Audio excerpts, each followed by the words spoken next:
Warning. Our YouTube channel and its videos may contain scenes, language, and content that may not be appropriate for all audiences. These videos include surveillance footage, undercover pursuit of suspects, actual police and rescue operations, and fearless confrontations. If you do not approve of the content, please do not watch our videos. If you wish to continue, we strongly advise that you proceed with caution. Viewers' discretion is advised.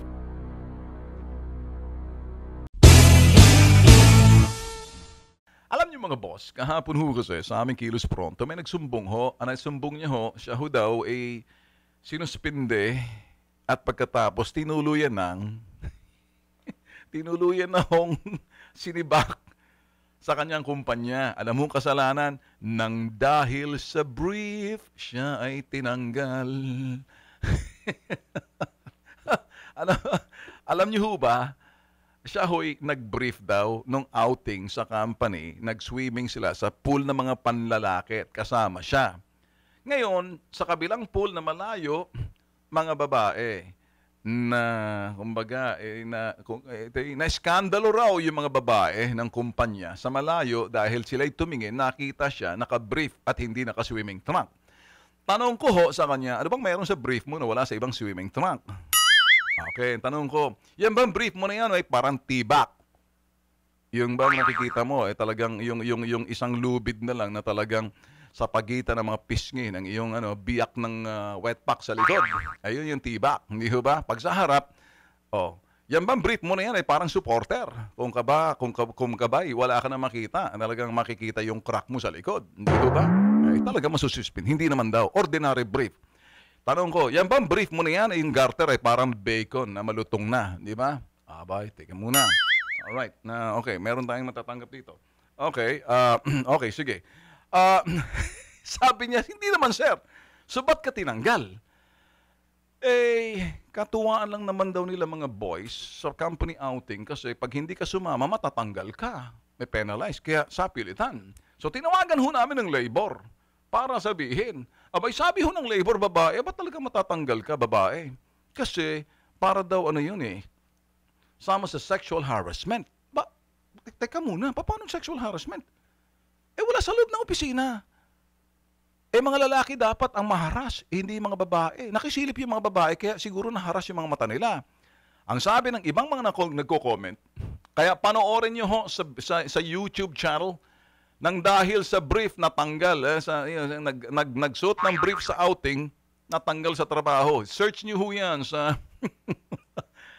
sa Bitag Official, sa segment ho namin. Okay? Sa homepage pa lang makikita. Ang taas na ho ng So, hindi naman ho namin pinaglaruan.